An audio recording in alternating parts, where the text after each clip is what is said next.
Hey y'all, this is Mike with the Triple S School. Um, I'm kind of new to the whole YouTube thing. I've known about it for years and I've checked out some videos, but what's prompted me to get here is I'm on a lot of these prepper groups and whatever you call bushcraft survival groups or whatever on Facebook and whatnot. And I see all this bad information out there.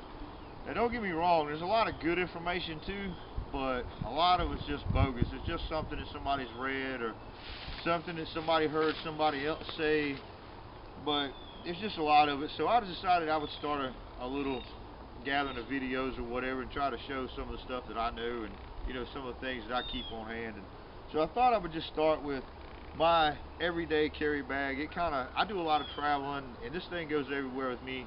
Um, I feel like what's in this bag could get a person through anything, especially me. Um, your knowledge is you're going to be your number one asset out there.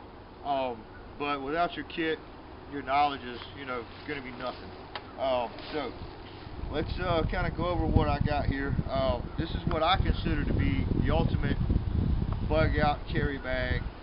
It's designed to be a 72-hour bag because technically 72 hours is what everybody should be prepared to maintain themselves. However, I feel like this bag could easily carry you week or weeks or even a month or longer. Um, and here's the reason why. I'll get to what I got in here and I'll kind of show you. As you can see, I kind of got it lined up in sustainability order. You want to, your main ingredients in survivability is protection or shelter, fire, water, and food. And that's the order that they go in. The first thing you need to do is you need to get yourself protected. Whatever your inherent dangers at the moment are, whether it be zombies attacking or ninjas attacking or the world coming to an end or economic collapse or you just broke down on the side of the road. Whatever it is, you need to establish your protection. Okay? The second thing you're going to need is fire. Okay, now if you broke down on the side of the road and you're sleeping in your car, obviously you don't need a fire inside of there, technically, but we'll get to that in a moment. Um, but in any other situation in the outdoors, once you get your protection set up, whatever shelter you're going to have, then you're going to need fire. After fire, obviously, is water. After water is food. Food is not so important in most situations. I keep a little on hand just because I don't like to be hungry, and it's always easier to trap food or find food when you have food. Okay, so let's start back at the beginning. For our protection or shelter. Okay, I keep all the tools here that I would need to build a shelter in any situation. Okay, now I do keep something here as a shelter. This is a solid emergency blanket as well as a survival poncho. They're both lined with like one of those Mylar space blankets, but it's also a heavy-duty plastic on the outside. This is big enough for two people to snuggle in, or big enough to make a make-ready shelter right away, along with the right type of cordage. I carry regular bank line and 550, and we'll talk about all the uses of that in a different video. But this is just what I keep on hand. It's about 50 feet of each here. Um, so basically, I rely most of my shelter, my protection, on what you see around here. Any type of debris huts, lean-tos, just anything I can make out of what I have laying around with me at the time. Typically, I would use this in a necessary situation, emergency situation, but typically not. I would just build something. That's why I keep a hatchet. And also my hatchet, fire is going to be one of your biggest fans, and in my hatchet, it has a built-in ferro rod in the end. I'll review this for you in a different video, but this is just the one I chose. I have several. This is the one I keep in this bag. I keep Fisker's folding saw here for any kind of fine work, cutting anything, small, anything you want to do around the campcraft, helping create the shelter. Here I've got an SCHF9. This is what I would put on if something were to happen and I had to break this bag out. I would replace my smaller 36 that I carry every day with a kit inside of it. I would replace it instantly with my 9 right here. I just got it. I'm very pleased with it. It has a 1/4-inch spine. It's a very heavy-duty knife. It also has a 90-degree spine, so it really throws the sparks off of a ferro rod. So it's a really good all-around bushcrafted knife from what I've seen so far of it. The tests that I've done, you can tell it's indestructible. It's great at chopping. It's not perfect at fine things that I've seen so far, but baton and chopping, things like that, it's done great. That's why I carry a smaller knife on my side and one in my pocket for the finer details. So all in all, it's a great knife. I mean, I'm not saying go out and pick this knife. Everyone's kit's going to be different for everyone, but this is what works for me.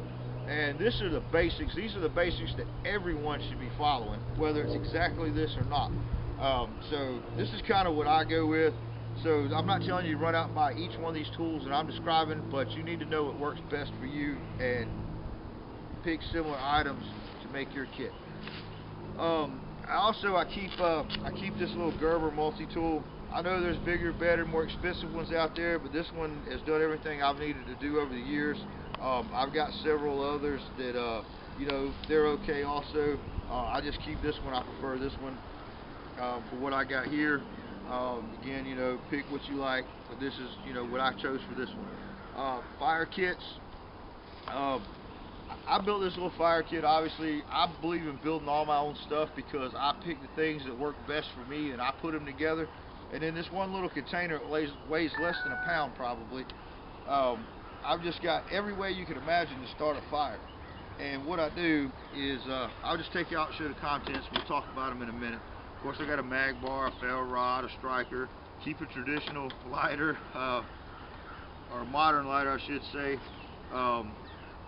Piece of paracord to make a bow drill kit out of, and this is for a hand drill. This is just basically just a thumb sling for a hand drill. I'll demonstrate all this stuff in a later video.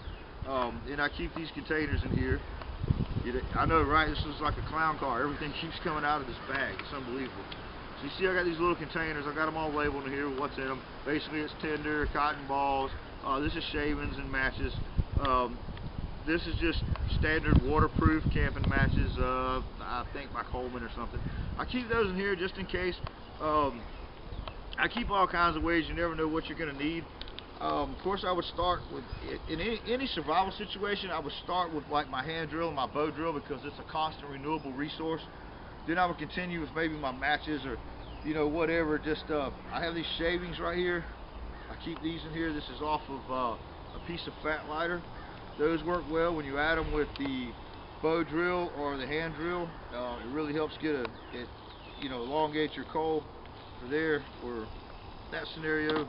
Here I keep the cotton balls with Vaseline. Everybody knows about these. These are the easiest thing to light in the world.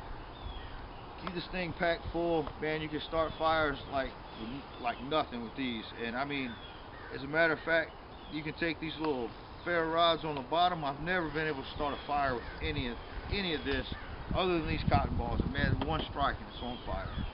I keep tinder. This is basically just you know, just some little fat lighter I keep to fire extender to keep things burning when you got wet tinder out.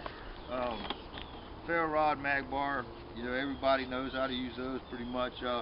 I'll make a video on all that, you know, how to use all the things in this kit, but I'm just kind of going over them. So basically that covers our shelter and our fire. The first two most important things I would look at. Now, this is what I want on day one. If I don't get water that day, I'm okay, but I need this first day. Shelter and fire, first things. Now, let's move on. We got water. Water's my next most important thing. I can make it a long time without eating. It's hard to tell by looking at me, but I can. I can go a long time without eating. I try not to, but water, I can't go very long without. I'm ready to start drinking this right now, as a matter of fact. But I keep this. This is just smart water. I mean, you can pick whatever. I carry these. I like this water. It tastes good. It's clean. It's very sturdy bottles. They're very heavy duty. You don't have to worry about them busting in your pack. We've had that happen. We do a lot of backpacking and we've had a lot of bottles bust on us. It happens all the time. We've never had a problem out of one of these. That's why I carry these. I keep 2 liters on hand here, just because I like that. Just if I need it right then, I've got it. I keep ways to get it. Obviously, you know, ways to boil water. I keep this little Sawyer Mini here, plus the cleaning components. I like to be able to filter the water, just because, let's face it, yeah, we can all find water. We all know you can boil water, but sometimes maybe you don't want to start a fire. And who wants to drink that boiling hot water when it's 100 degrees outside? Nobody. So I can take this filter, I can take some cold water flowing through the stream, filter that cold water, and guess what? I have cold water to drink. I don't have to drink boiling hot water to get something to drink. So that's why I keep the filter on hand. As far as water goes, I got a few other things to get into. I keep my container to boil water, and I also keep a small stove here. That helps boil water. I'll get to those in just a second. So we'll move on. So that takes care of those. We got the shelter, the fire, the water, and the food. Now, the food, we got, I keep this MRE on hand. It's not for everybody, it's for me. I've tried the Mountain House meals and stuff. It takes 6 to 9 Mountain House meals to equal 1 MRE, okay? As far as calories and protein, things like that goes. Plus, these come with toilet paper, matches, just all kinds of things. So, it's not for everyone, it's just for me. I keep a few snacks around and stuff too. Basically just anything to keep me snacking so I don't have to break out my main meal. Some candy, bring my sugar up or whatever, a couple of little fruit snacks. Just whatever little snacks I kind of like to have. It's simple, break them out, have a little quick food, a little snack here and there, keep the energy levels up while you're trapping your food. Okay? So we're going to stop this video right here. I'm going to pick up with how to trap food and what else I have in my kit in the next video. It's only because it's 12 minutes long, so that's all I can record at once. So we're going to stop here and I'll switch right over and pick right up.